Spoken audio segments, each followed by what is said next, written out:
William Cash. Thank you, Mr. Speaker. Given Brexit and our vital red line on the European Court and the repeal of the 1972 Act, would my right honourable friend agree that a reasonable framework to protect reciprocal citizens' rights whilst making no concession at all on preserving our own Westminster jurisdiction and our own judicial sovereignty would be a tribunal system such as I outlined in the House last week, which would be along lines similar to the EFTA Court and a parallel source of law agreement? My honourable friend raises an interesting proposal, and of course we're looking at a variety of arrangements for the enforcement of agreements that we come to. In relation to the EU citizens' rights, if these form part of the withdrawal treaty, they will be enshrined in international law. But also, I think that we should recognise that our courts are world-renowned. They are respected around the world. And what I want to see and would expect is that these citizens' rights for EU citizens in the UK would be upheld and enforced by our courts in the same way as UK citizens' rights are upheld and enforced by our courts. Blackford. Thank you, Mr. Speaker. With your forbearance, if I can just make some short remarks on the sad passing of Gordon Wilson, who was Member of Parliament for Dundee East from 1974 to 1987. I'm sure everyone in the House would wish to pass their condolences to Gordon's family. Those of us in these benches were honoured to have the wisdom, wit and intelligence of Gordon with us for many, many decades. Indeed, he spoke with me on Wednesday before I entered the chamber to respond to the Queen's speech. You'll be sadly missed by all of us, in particular by those of us in these benches. Mr. Speaker, I thank the Prime Minister for advance sight of the Government's plan for EU citizens. It was more than concerning to open a document designed to settle the lives of many of our EU citizens here to discover that it leaves many more questions than it does answers. Mr. Speaker, the Prime Minister went to Brussels last week and presented a plan for EU nationals. It fell short of expectations, with Dutch President Mark Rutte stating there are thousands of questions to ask about the proposal. Will the Prime Minister confirm that the Joint Ministerial Committee was consulted on the proposal she has published today? When will she honour the pledge of a United Kingdom approach to Brexit and give Scotland a place at the table in negotiations? Has the Prime Minister costed her plan for EU nationals, which she presented to the EU27 last week, and when will the costings be laid before the House? Will she confirm that EU citizens in Scotland will not have to fill out the 85-page paper form for residency? In the early hours after the EU referendum result, Scotland's First Minister called loud and clear for the Prime Minister to unilaterally guarantee EU citizens' rights. It is therefore shocking to learn in the Evening Standard that the then Prime Minister had pledged just to do that, but the current Prime Minister blocked the plan. Shameful. Does the Prime Minister accept she was wrong? And will she now do the right thing and honourable and reassure thousands of concerned EU nationals living in the UK today by unilaterally guaranteeing their rights? We created these circumstances. We should be showing leadership. We welcome the EU summit conclusions, especially those on jobs, growth and competitiveness. The SNP was the first government in the UK to publish a plan for Brexit. We put the single market at the heart of that, and we call again upon the Prime Minister to keep the UK in the single market to protect thousands of jobs in Scotland and the rest of the UK. Additional summit conclusions on the Paris Agreement are a very welcome step in ensuring the agreement is implemented following the US withdrawal last month. The Prime Minister must tell the House what the UK's next step will be in implementing the agreement in cooperation with our EU friends and neighbours. I welcome the announcement today of the uprating of pensions for those living in the EU, but will the Prime Minister extend that to pensioners living in other parts of the world that currently don't benefit from uprating? And finally, on behalf of these benches, I send best wishes to the Estonian President ahead of the European Estonian Presidency taking over on the 1st of July, and give thanks to the Maltese Presidency, which is coming to an end this week. Thank you, Mr. Speaker. First of all, may I join the honourable gentleman in passing condolences to the family and friends of Gordon Wilson, and I'm sorry to hear of his passing. Now, the honourable gentleman has raised a number of issues within the comments that he's made. Can I first of all reiterate the point about the process of application? He referred to the 85-page application paper. As I said in my statement, the Home Office is working to introduce a streamlined, light-touch approach on this, so people will not have to apply on an 85-page paper such as the honourable gentleman has asked. He referred to the story in the Evening Standard. I have to say to him that is not my recollection, and what we're doing today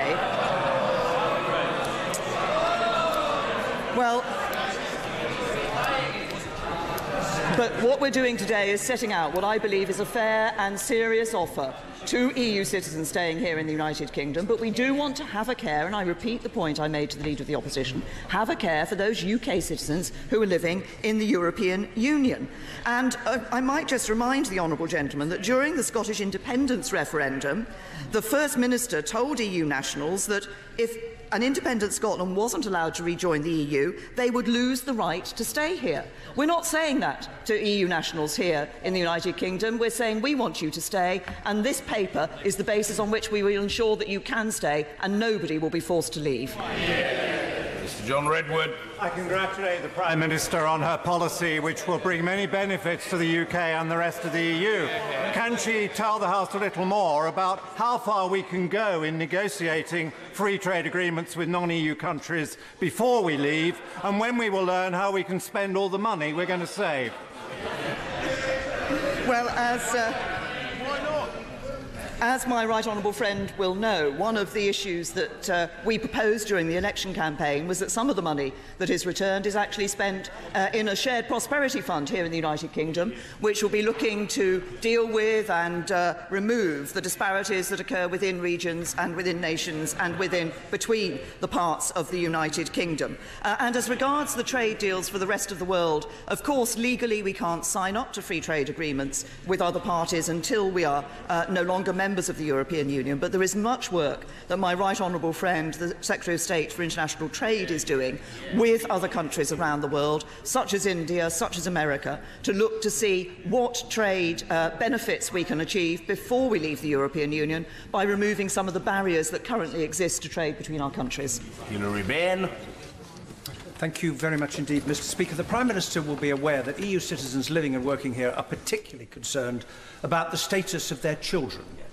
Can she confirm that a young person who's lived in Britain for 4 years, of EU parents, who's currently studying at a university elsewhere in the EU and will be over the age of 18 when she returns, will be able automatically to return to her parents? And will her parents be required to meet an income threshold? Yes, that individual would be allowed to return to the United Kingdom if the EU citizens are living here at the time at which we leave, if they're living here before the specified cut-off date and have 5 years residence, they get that settled, their settled status. If they have less than 5 years residence before the cut-off date, then they will be able to stay to build up that 5 years residence for settled status. And of course, for anybody coming afresh to the new people coming to the United Kingdom after we leave the European Union, we will be setting out those immigration rules in due course, and there'll be a bill through Parliament which will enable the honourable gentleman to begin. Theresa Villiers. Can I urge the Prime Minister to settle this issue as part of an interim deal with the EU so those affected don't have to wait for the conclusions of the negotiations? I thank my right honourable friend. I would very much like us to be able to do that by dealing with this at an early stage in the negotiations, and by recognising that I think what we all want to do is to ensure that we give people reassurance that they are no longer anxious about their future. I would hope that on both that the European Union would see the benefits of that, and that we'd be able to address this at an earlier stage necessarily than the end of the negotiations. Anne Clwyd. Thank you, Mr. Speaker. I think the Prime Minister needs to reassure the members of the European Parliament. I was in Brussels last week and I heard petitioners from this country and other countries talk about their concerns. Now, previously, when I asked the Prime Minister would she address the European Parliament, she said she was waiting for an invitation. However, she must know she doesn't have to have an invitation. She can volunteer to address the plenary of the European Parliament. Will she do that? I thank the Honourable Lady, and I can just let her know that my Right Honourable friend, the Immigration Minister, will be meeting some MEPs, I think, later today to talk to them about the proposals that we have put forward. I have been in discussions with President Tajani, has indeed spoken to me about the possibility of my going over to the European Parliament and speaking to them, and we're looking at what basis that should be and what timetable. And John Whittingdale. Does my right honourable friend agree that one of the principal reasons why the British people voted to leave the EU was to reassert the supremacy of this Parliament and of the UK courts? And can she confirm that when we do leave, that will be the position for all citizens resident in the UK, no matter from where they came? Yes, I can confirm that to my right honourable friend. One of the key differences between the proposals we've put forward and those of the European Union is that they want the ECJ to continue to have jurisdiction on EU citizens even after we have left the European Union. I think people were very clear they did not want the ECJ to have jurisdiction here in the UK. I believe our courts are perfect. We have fine courts in this country. They will be able to uphold EU citizens' rights just as they uphold UK citizens' rights. Yvette Cooper. Thank you, Mr. Speaker. The Prime Minister did not answer the question from my right honourable friend, the member for Leeds Central. Yeah. If there are French parents whose daughter is studying in Paris and who is 19, and they have been living here for more than 5 years, will that daughter be able to return to live with them here without them having to pass the income threshold? And if those parents have been living here for less than 5 years, will they still have all the same rights as if they had been living here for more than 5 years? Yes, if they have been living here for the 5 years, their daughter will be able to return to the United Kingdom on the same basis as that individual would today. So there would be no new rules that would apply. If they've been living here for less than 5 years, they'll be able to accrue that 5-year status, so they go to exactly the same position with that settled status. Sir Desmond Swain. The leader of the opposition alleged that there were many on this side who are coming over to Labour's way of thinking. Just in case I were to be tempted, Mr. Speaker, does anyone have any idea what that is?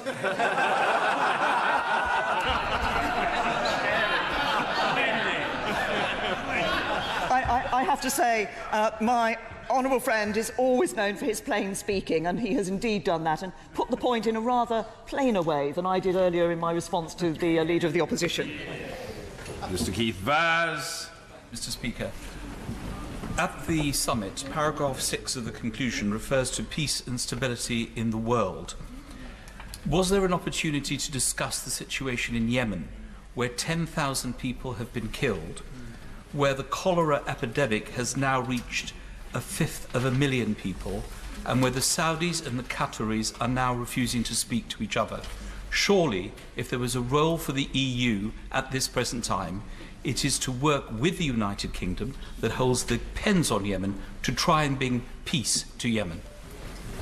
The right honourable gentleman raises a very serious issue in terms of the situation that exists in the Yemen, and this is a matter that has been of concern for some time and is a growing issue in terms of the humanitarian crisis in the Yemen. I'm pleased that the United Kingdom has been able to provide some support. Of course, there are issues about ensuring that support actually gets through to those people who need it in the Yemen. I will be open with him. There was not a discussion on the Yemen specifically at this European Union Council, but we will continue to work with other member states in the European Union and with our role on the Security Council of the United Nations to try to find a way through this solution so that we can see a reduction in the circumstances, the humanitarian problems that exist in the Yemen, and peace and stability in that country. Mrs. Maria Miller. Mr. Speaker.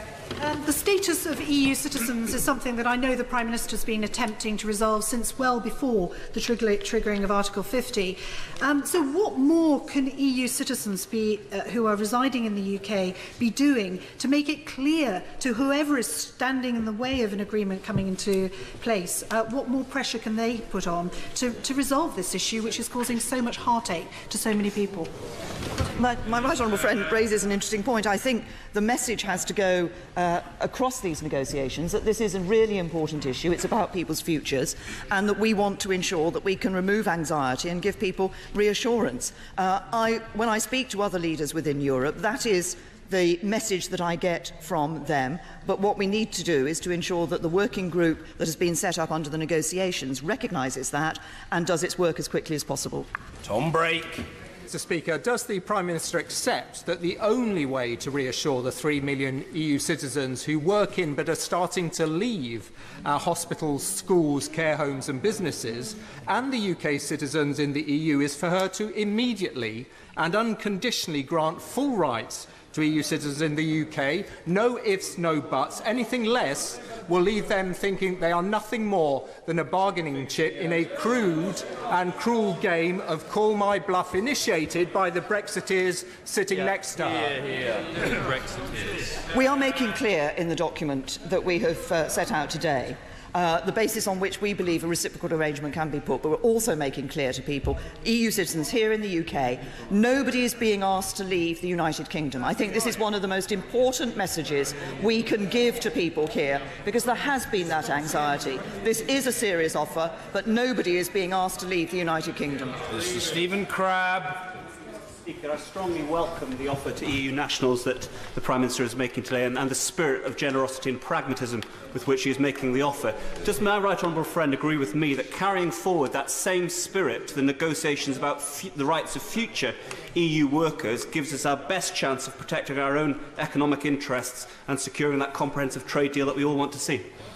I think my right honourable friend is right that what we want to do is to work forward in a positive spirit, a constructive spirit, because it is in the interests, I think, of both sides, of the UK and the European Union, to ensure that we get the right offer to citizens of our EU citizens here and UK citizens in the EU, but also that we get that trade deal, that comprehensive trade deal that we want, that will be not just to our benefit but that of the other member states as well.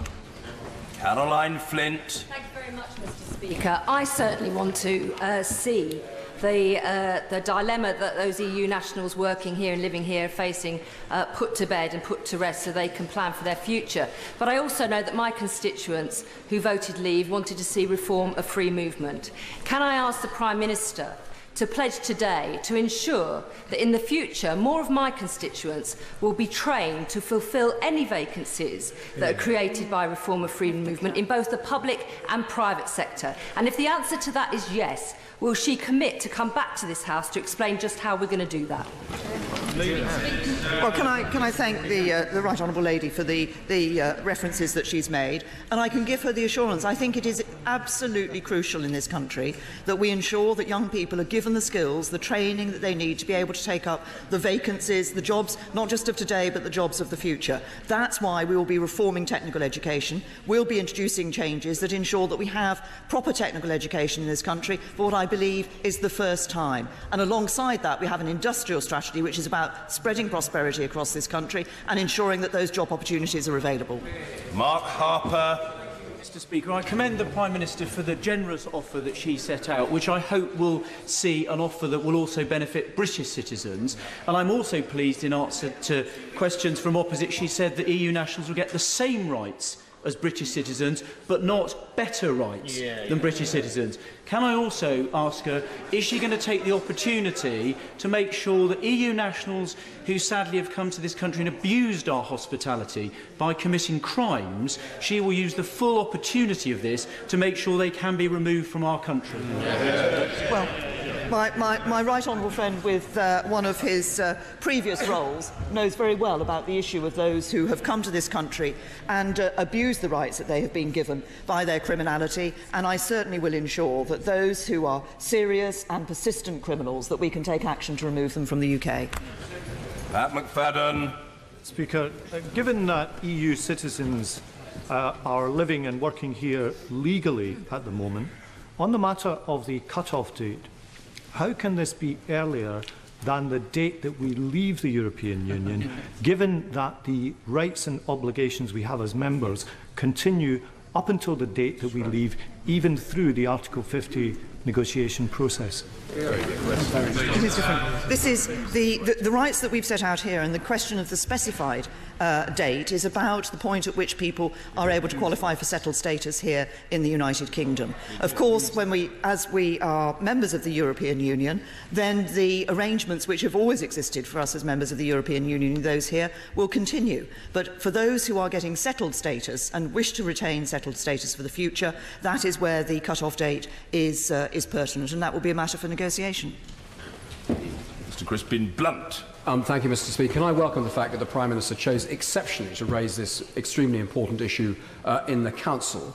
But in the future conduct of the negotiations, will she confirm that all the threads will pass through the Secretary of State for exiting the European Union in bringing the negotiation together in the same way that the European Council are standing behind Mr. Barnier? I'm very happy. I'm not sure my right honourable friend is looking at all those threads that he's going to pull together. We're very clear that, of course, as we go through these negotiations, at different stages, in the working groups and so forth, a whole variety of people will be involved in those. But as has already happened last Monday, when it was my right honourable friend, the Secretary of State for exiting the EU, who went to the start of the negotiations opposite Michel Barnier, I think it's very clear the status and the position that he holds. Ben Bradshaw. She doesn't seem to understand that the election has changed everything and that her extreme damaging Brexit is dead. Yeah. So why is she making an offer that, both as it affects British nationals living on the continent and EU nationals here, is far less generous than the offer they made to us just 2 weeks ago? Yeah. No, can I say to the right honourable gentleman, there is no extreme Brexit that we've been talking about.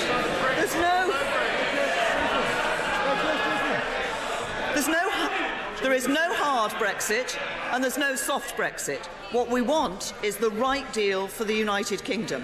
And I remind the right honourable gentleman that over 80% of people who voted in the recent election voted for parties that were committed to taking the United Kingdom out of the European Union. Over 80% voted for parties that were committed to taking the United Kingdom out of the European Union. We've made a fair and serious offer. I believe it is a generous offer. There is one way in which it is different from the offer that the European Union has put, and that is about the jurisdiction of the European Court of Justice. And when people voted in the referendum last year, they voted to ensure that we stopped the jurisdiction of the European Court of Justice here in the UK. Mr. Bernard Jenkins. May I congratulate my right honourable friend on the very comprehensive offer she has made to secure the rights of EU citizens in our own country, in a bid also to secure the rights of UK citizens in the EU. The next time she meets the heads of government in the European Union, can she explain to them that there are rather a lot of people, Remainers in this country, who would prefer Mr Corbyn, the honourable leader of the opposition, to become Prime Minister, but who will, he says, scrap our nuclear weapons within 6 months, removing part of Europe's vital defensive shield provided through NATO. Will she make clear the danger of that to them? It's very tangentially related to the matters upon which the Prime Minister is reporting to us, but we're grateful to the honourable gentleman for what I think I'll charitably call a cerebral meander. The Prime Minister. Well, Mr. Speaker, of course, the European Council did touch on defence issues as well.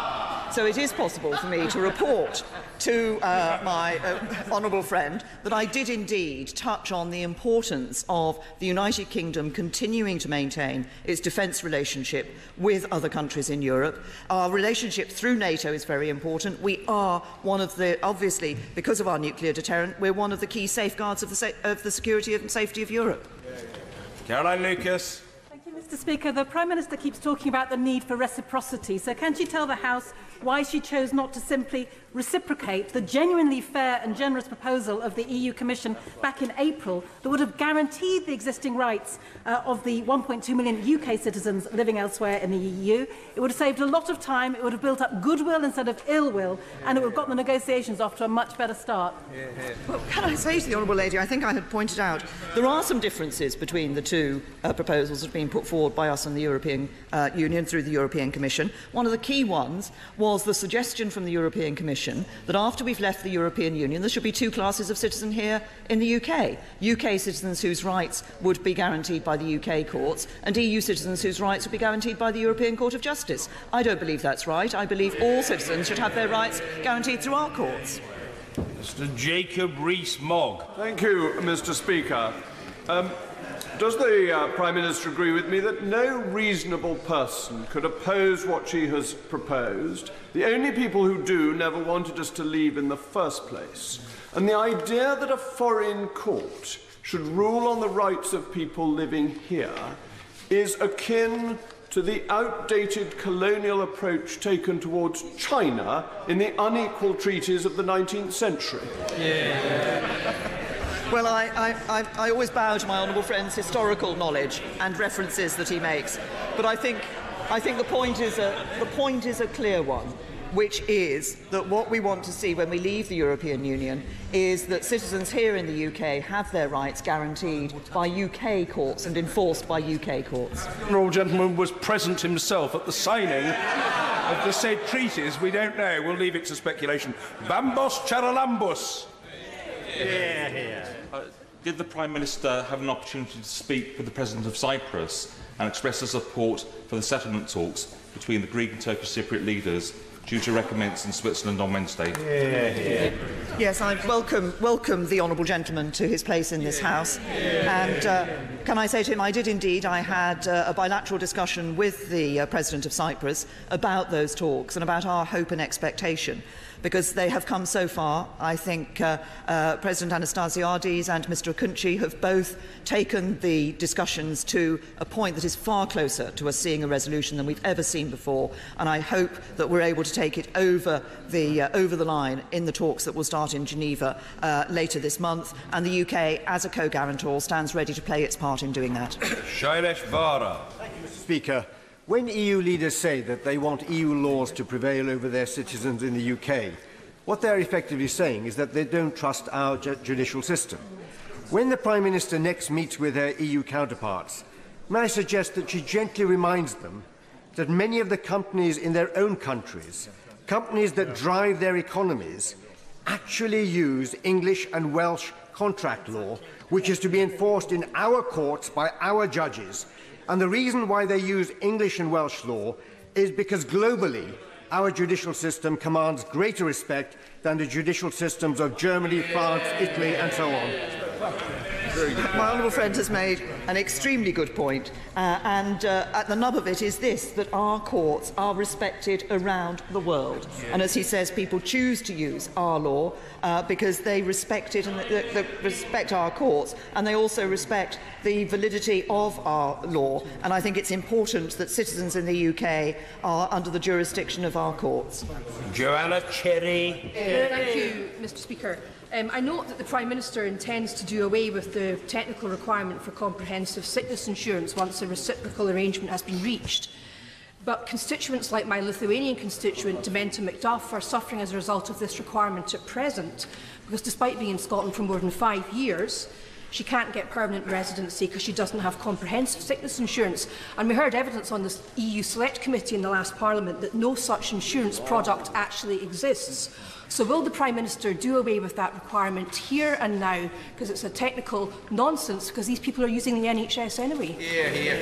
I have to say to the honourable lady, that requirement for comprehensive sickness insurance is an EU requirement. As long as we are members of the EU, it will continue to be there. Once we leave, we can indeed remove it. James Cleverly. I welcome the government's commitment to maintain the anything but arms free trade relationship with the least developed countries.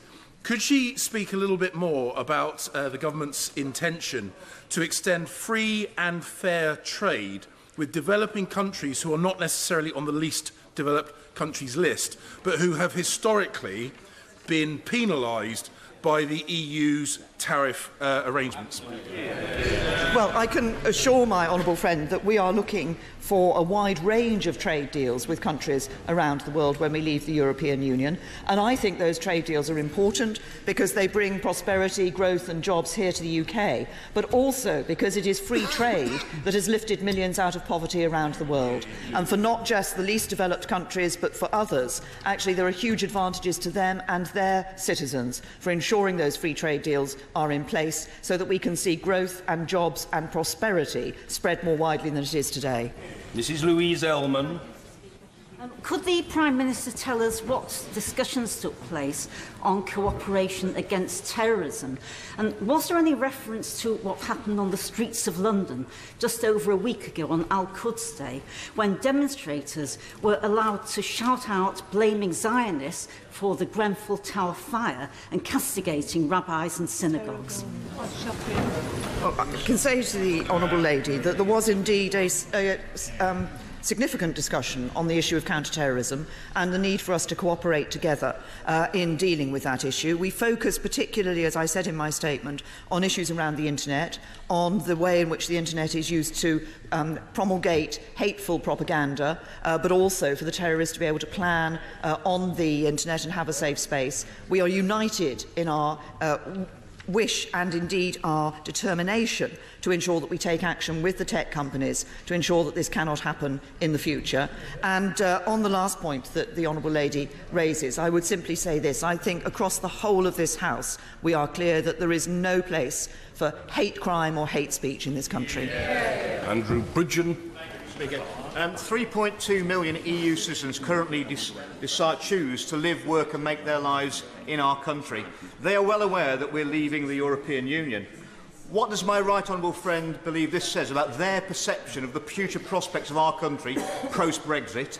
And what does it say about many of the members opposite, that millions of EU citizens have more confidence in our country going forward than they do?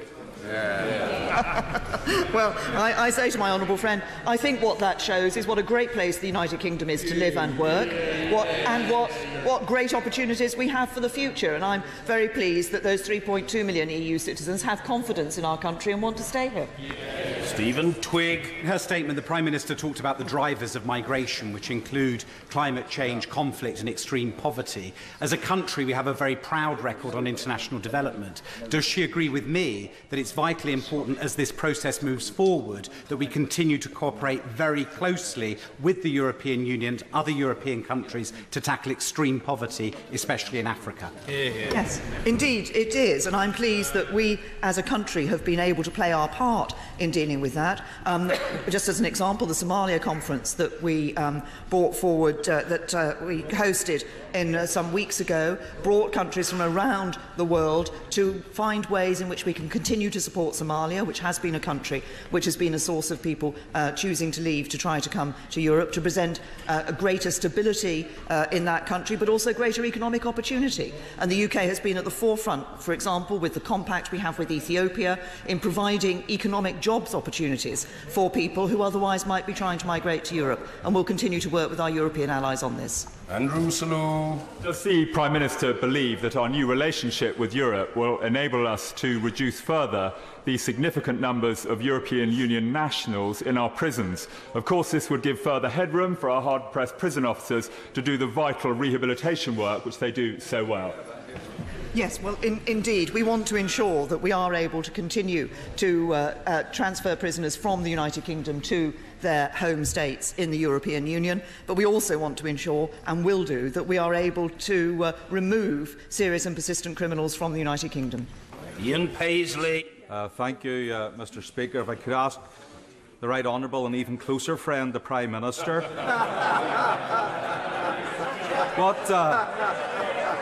what reassurance the Prime Minister can give to the agri-food sector in Northern Ireland, its producers and processors in particular, about the rights of workers that will be required to benefit from the increase in trade that Northern Ireland agri-food sector will undoubtedly get as a result of Brexit.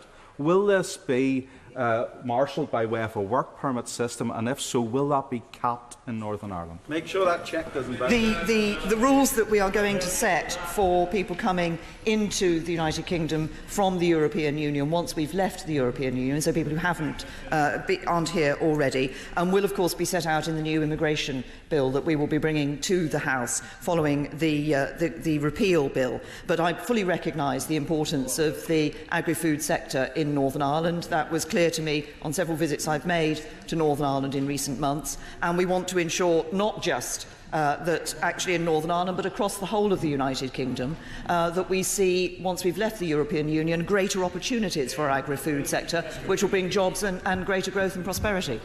Mr. William Bragg. Thank you, Mr. Speaker. Would my right honourable friend agree that the typically warm and constructive response from Mr Juncker to these welcome proposals reinforces the need for her to work ever closer with European heads of governments to compensate for the vested interests of the EU institutions? Well, as I said in my statement, the responses that I had from individual leaders in the European Union was positive to the proposals that we were putting forward, and I can just cite, for example, the Prime Minister of Poland in her positive response to what was said, and I think my honourable friend's made an interesting point.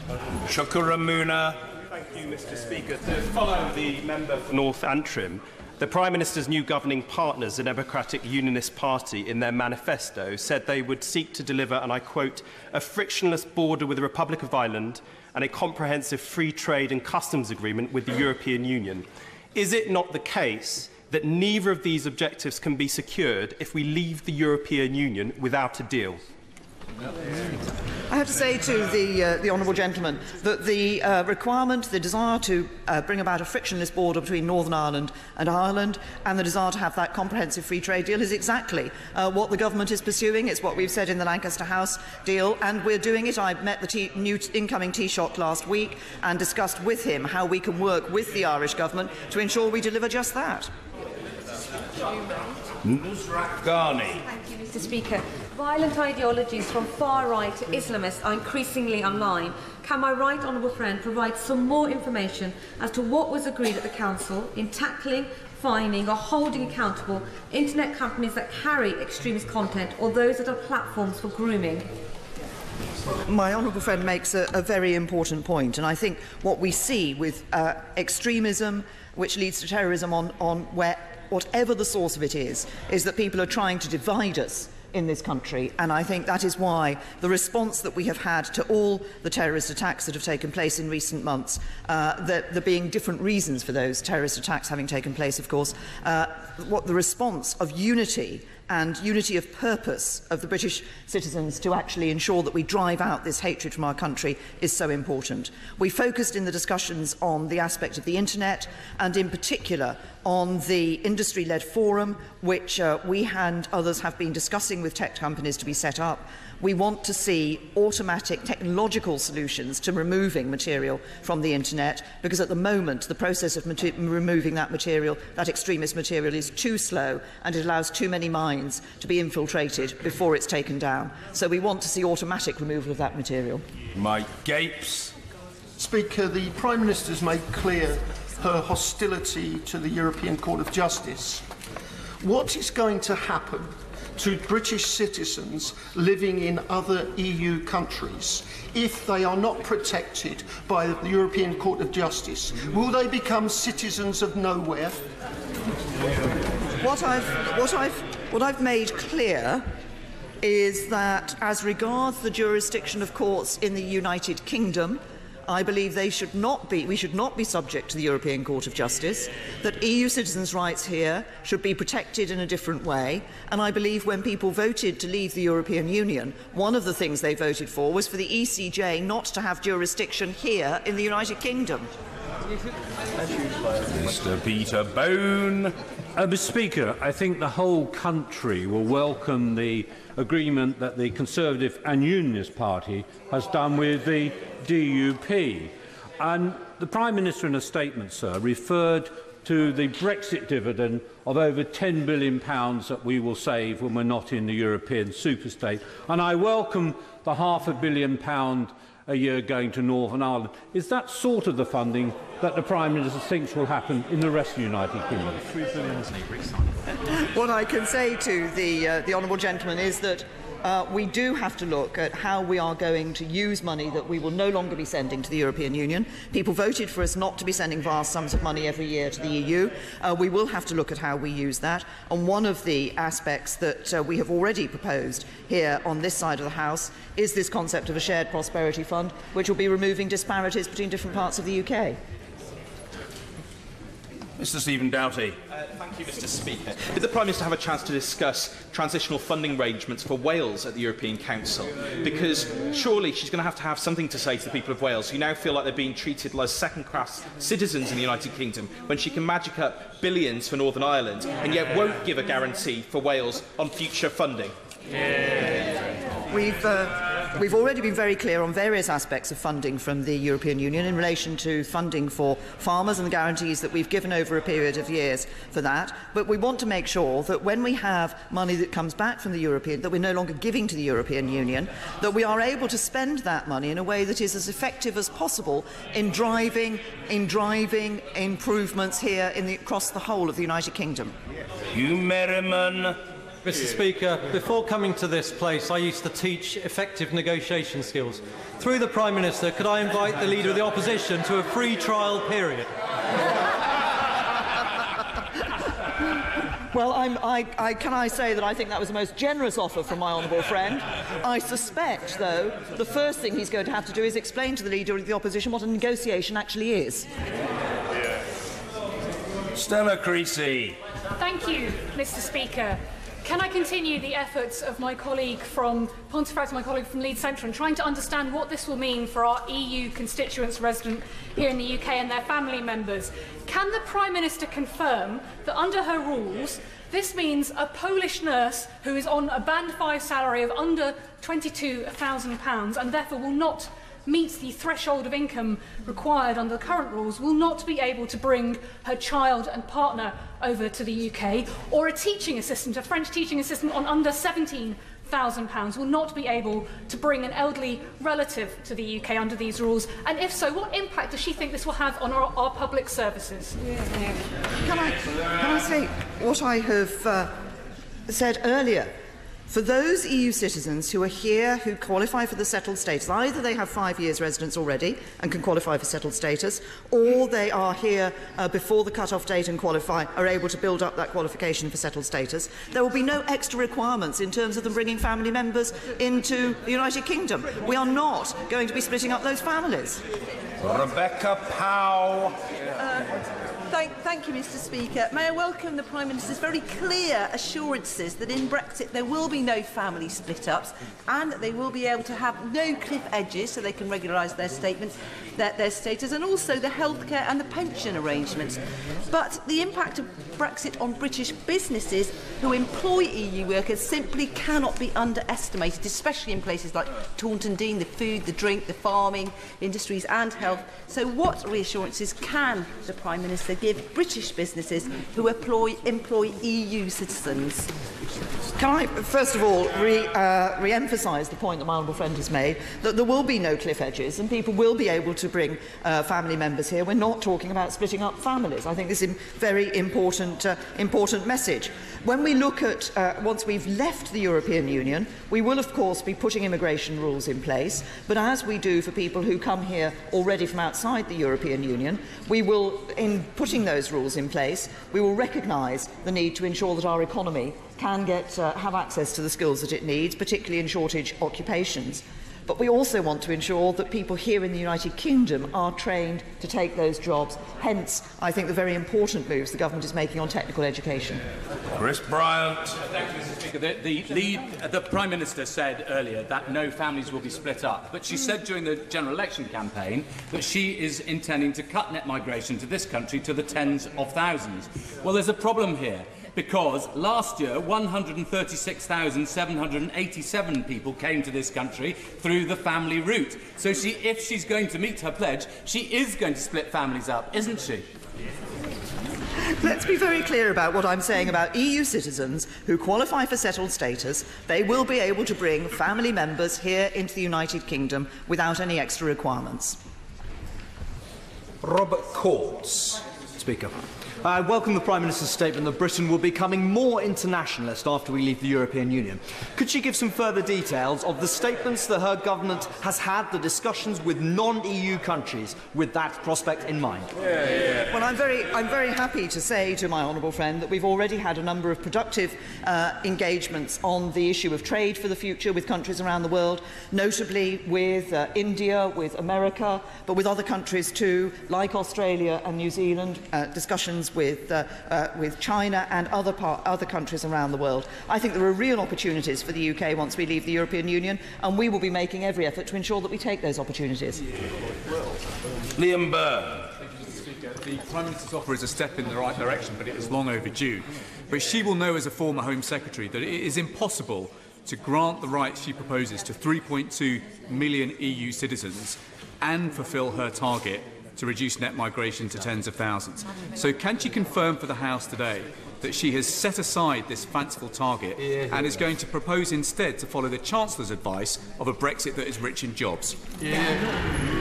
We all want to ensure that the deal that we come to with the European Union is going to ensure we have the comprehensive free trade agreement that will indeed ensure that we see growth and prosperity and jobs here in the United Kingdom. That is the aim, but also we will be able to see jobs being brought here to the United Kingdom as a result of the trade arrangements we'll be making around the rest of the world. Craig McKinley. Speaker, may I pay tribute to the Prime Minister for confirming once more the fulfilment of this side of the House to deliver that referendum result of control of our laws, borders and money. Would my right honourable friend give due assurance that any pressure to allow the European Court of Justice any role in immigration or future ILR status of EU citizens within this country will be flatly opposed?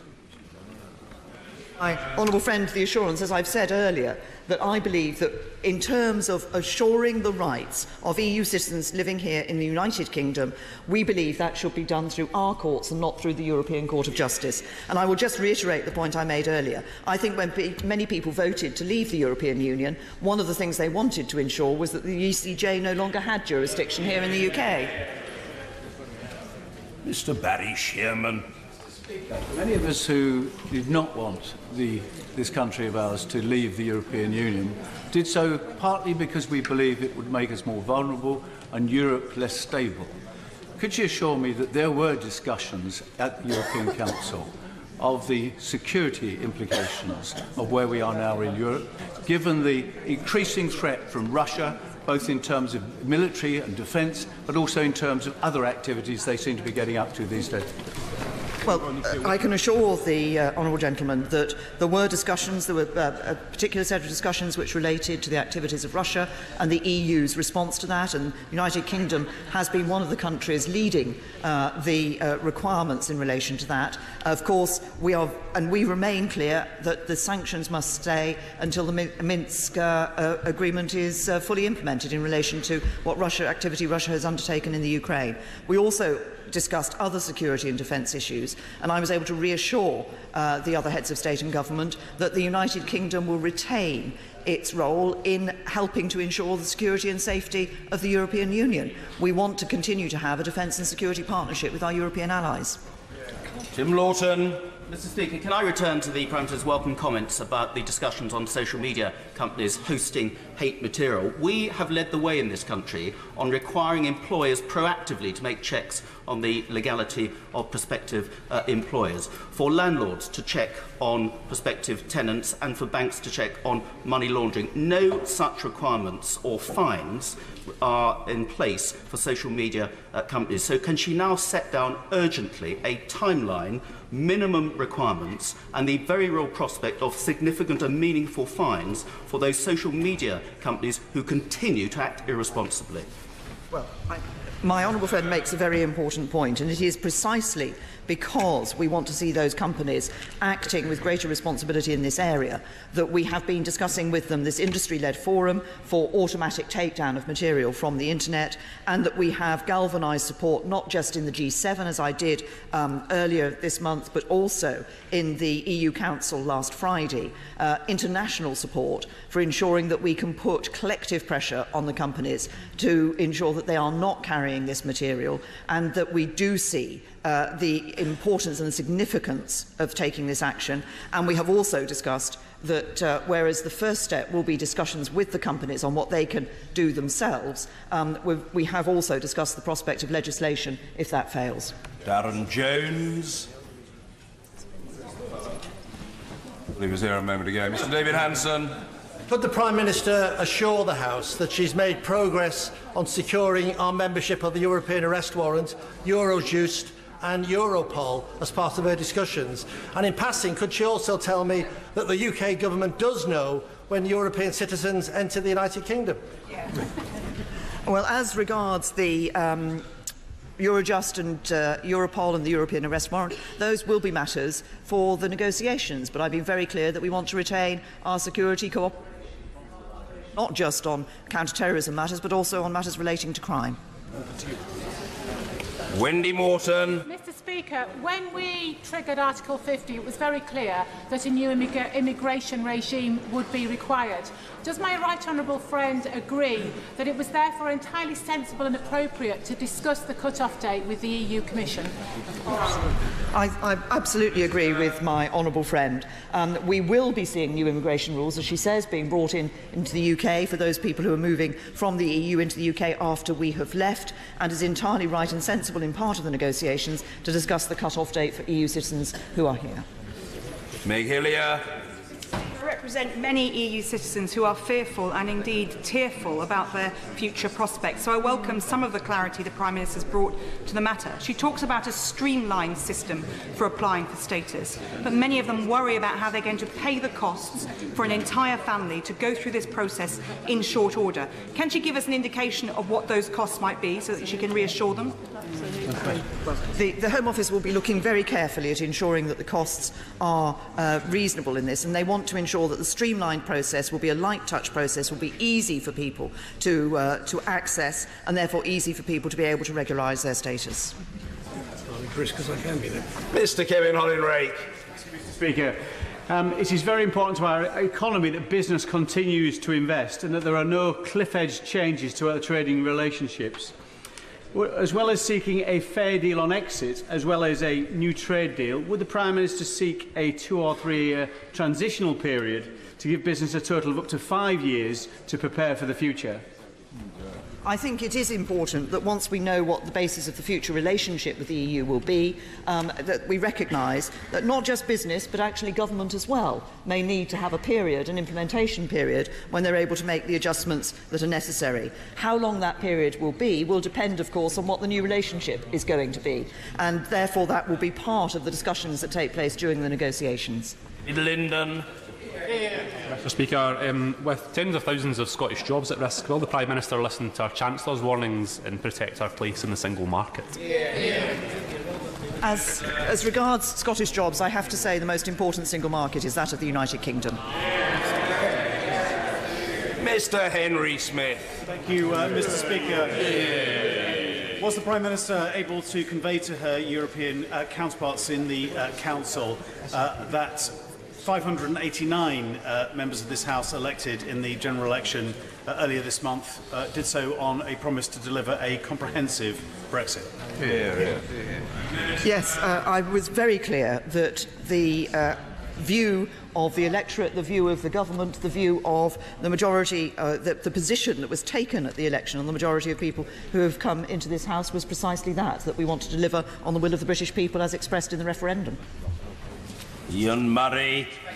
The Prime Minister said at the beginning of her statement that she wished for the UK and the EU to trade as freely as possible in both goods and services. So can she confront the House, if any time was spent at all, developing any proposals for the UK to remain both in the single market and the customs union?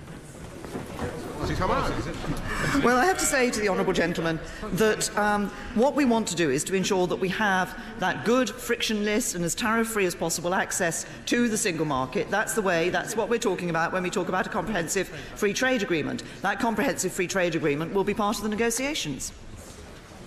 Mr. Richard Graham. European Union citizens in my constituency of Gloucester and their employers, notably the NHS, our university and many businesses, will greatly appreciate the clarity in the Prime Minister's statement today.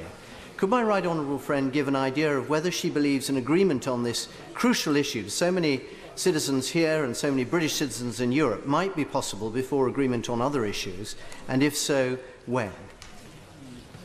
I'm pleased that this issue is one of the first issues that is going to be addressed in the negotiations. I hope and I believe there is goodwill on both sides to recognise the importance of this issue for citizens both here and in the remaining 27 European Union member states. I can't put a timeline on that because obviously there are aspects of this that still have to be negotiated, and the European Union has said that nothing is agreed until everything is agreed. But I would hope that we'll be able to give final reassurance to citizens at an earlier stage. Diana Johnson. Speaker, the Prime Minister said, and I'm sure we'd all agree, that she wants to see the removal of serious and persistent criminals from the UK. Can she just say a little bit more about how she intends to do that, bearing in mind that she failed to do it in the 7 years or 6 years she was the Home Secretary? I have to say to the Honourable Lady that her portrayal of what happened during the time that I was Home Secretary, and indeed since, is not correct. A significant number of persistent and serious criminals were removed from the United Kingdom. The basis on which it is possible to do that for people who are here as European Union citizens, of course, is subject to slightly different rules than for others, and once we're out of the European Union, we'll be able to adjust that. Matt Warman. My constituency has proportionally more EU nationals than any other in the country compared to how recently they have arrived. I know they and I will warmly welcome this statement, which provides real clarity and I hope will be concluded, as she has said, earlier than the end of this deal. But on the issue of social media, can I remind the Prime Minister that it wasn't that long ago that internet companies were saying that the removal of child sex abuse images automatically was simply impossible? Now it happens routinely. Extremist material is harder, but does she agree with me that it can be done? My honourable friend has made a very important point in drawing that comparison.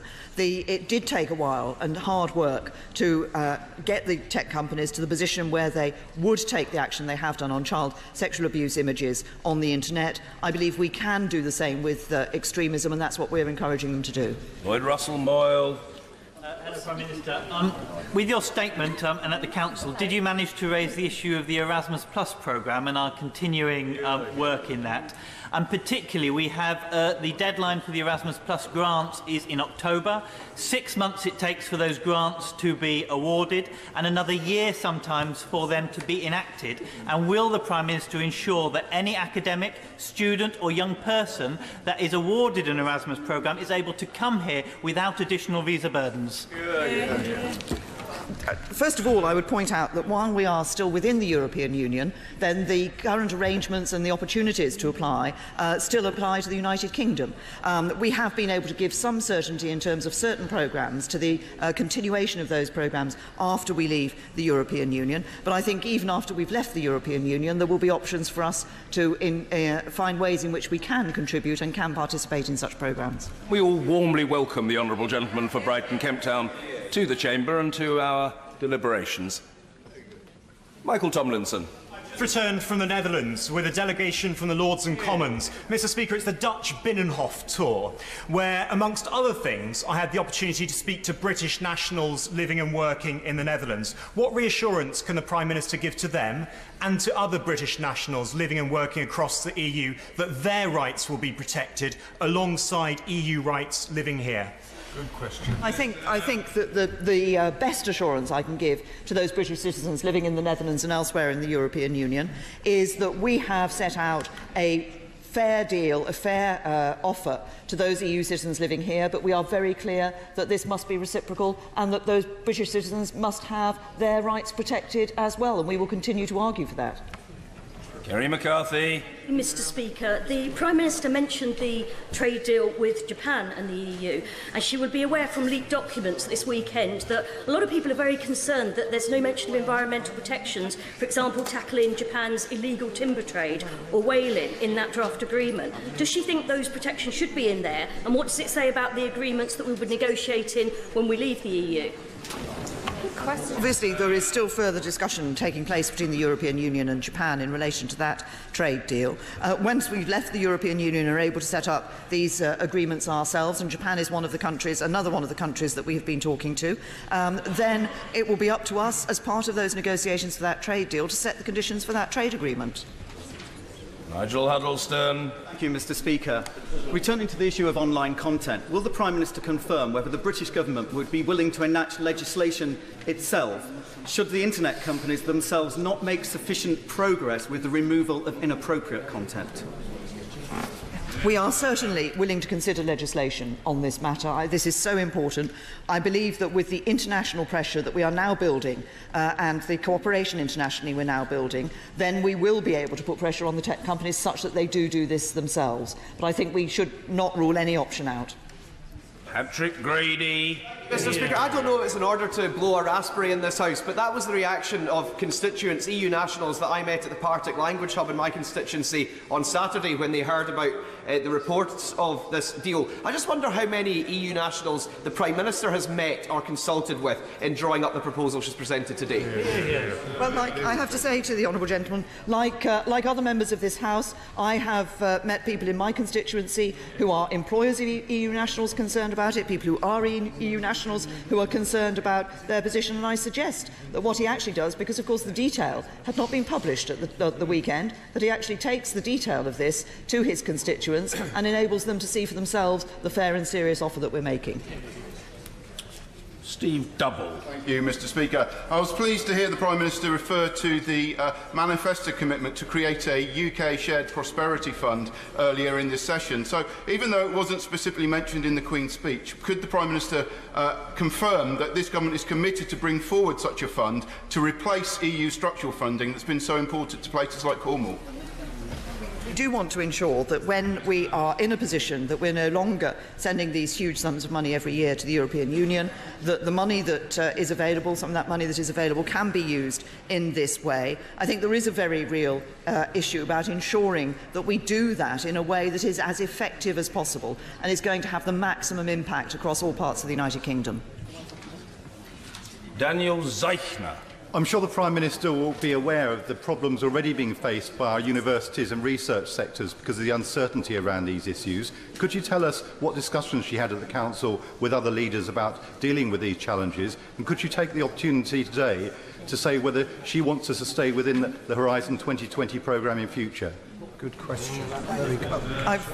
There are a number of these programmes and projects that the United Kingdom has been part of and that we have benefited from, that will be part of the negotiations as we go through. What I'm very clear about at the moment, and a point that we have made consistently within EU circles, is to ensure that as long as we are still in the European Union, then we should have the same ability to apply for programmes, to be part of these, as has been the case previously. And one of the areas of concern I have is that in some areas, such as university research, there are some, certainly I'm hearing some anecdotes that universities are finding it harder because of our future.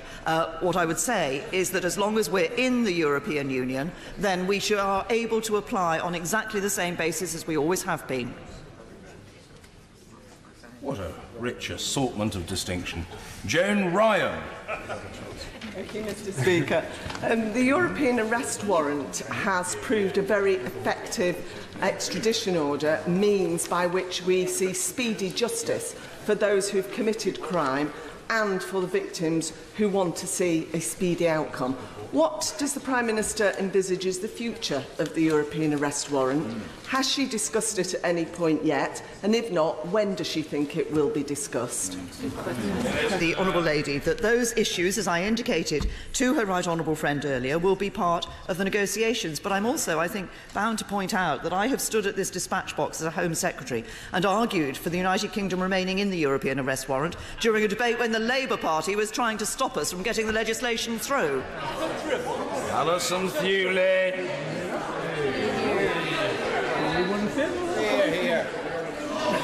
It's chuntering from a sedentary position, and it's true, it's not true, it's all very well. But it's rather unfair on the Honourable Lady, who wishes to unburden herself of a series of important thoughts which the nation should hear. Alison Thewlis.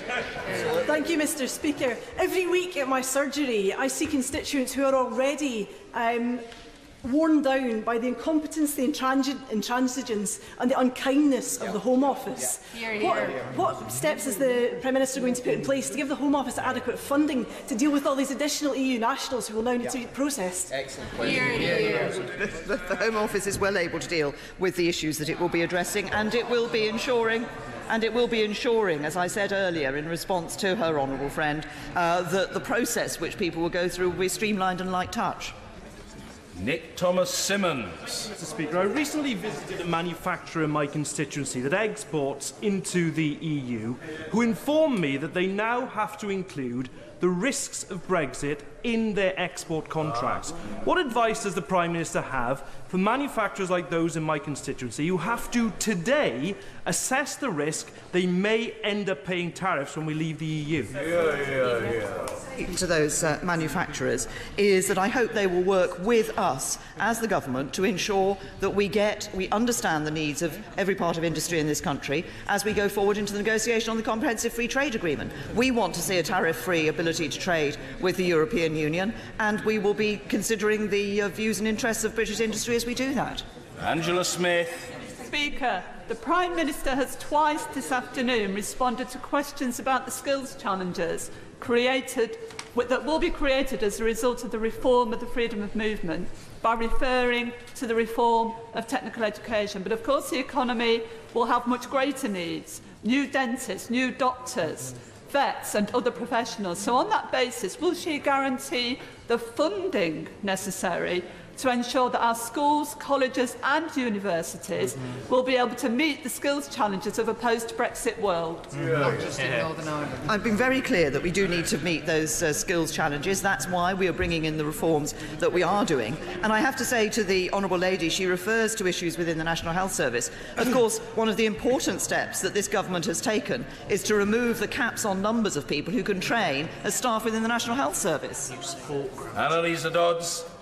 Thank you, Mr. Speaker. My question relates to that posed by my friend from Cambridge. I'd like to ask why, if the Prime Minister truly is concerned about the future of British science and European funding, there's no mention of British science and European funding in either this statement, nor in any of the Brexit bills, nor in the Queen's speech. Can I suggest that the Honourable Lady looks at the 12 objectives that we set out in my Lancaster House speech in January for our negotiated deal with the European Union, when we specifically referred to science and innovation? Paul Sweeney. Thank you, Mr. Speaker. Sir, much play has been made this afternoon about the supremacy of this place in terms of the repatriation of powers from the European Union. Yet there's been no consideration made about how the whole governance and structure of the United Kingdom is to be developed post-Brexit. Will the government give any consideration to a concurrent constitutional convention that will consider how stable and sustainable governance and distribution of power across the United Kingdom is considered after the Brexit process, including a federal UK? Thank you.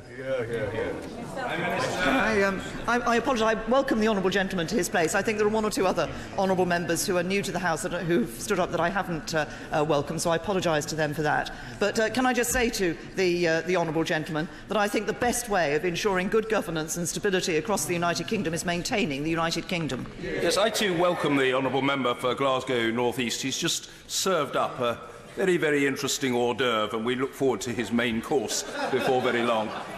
Rachel Maskell. Thank you, Mr. Speaker. In York, we have two excellent universities, but they're already challenged by the recruitment and retention of EU staff.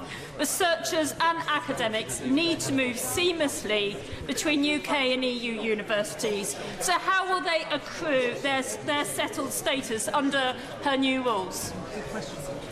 I have to say, I suggest that the Honourable Lady looks at the proposals that we have set out today, which make it clear the basis on which people are able to get their guaranteed settled status here in the United Kingdom, and that will cover people from all walks of life. We want people to stay, EU citizens who are here, we want them to stay. We're not talking about forcing anybody to leave the United Kingdom. Peter Grant. Thank you, Mr. Speaker. The Prime Minister has fielded, without really answering, a number of questions about the longer-term rights of EU nationals to bring the family over here should the need arise in the future. Can she now answer the question categorically? Will she give an absolute guarantee that the minimum income requirement that is obstructing so many family reunions for non-EU nationals, that requirement will never, under any circumstances, be imposed on any EU national in the United Kingdom? EU nationals who have been here for 5 years, who have the 5 years residence, will qualify for settled status. EU nationals who have been here for less than 5 years will be given an opportunity to qualify for that settled status, i.e. to stay for those 5 years to qualify for that settled status. Those EU nationals will not have any extra requirements imposed on them in relation to bringing family members here into the United Kingdom. Once we have left the United Kingdom, then we will be establishing within the immigration rules the arrangements for EU nationals who then move into the United Kingdom, who will be in the same status as those who are moving from outside of the European Union. Susan Ellen Jones. Thank you very much, Mr. Speaker. As part of her recent little tour around Labour-held seats across the country, the Prime Minister stopped for a photograph in a farm in my constituency. The majority went up. Why? Why was there no mention of agriculture in today's statement? Absolutely. I have to say to the Honourable Lady, what I was reporting on were the subjects that were discussed at the European Council on Friday, and I reported faithfully on those subjects. Mr. Klein, Efford. Thank you, Mr. Speaker. Can the Prime Minister confirm that she was aware of the details that are contained in that document on EU nationals want to remain in the UK at the time during the general election when she promised to cut immigration to the tens of thousands? And are the two compatible with one another? Yes.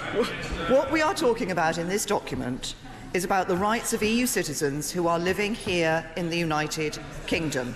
We are making a fair and serious offer that nobody will be forced to leave the United Kingdom, that the families will not be split up. We want people to stay, and this is a document that will enable them to. Order. Thank you. Statement. The First Secretary of State and Minister for the Cabinet Office, Minister Damian Green.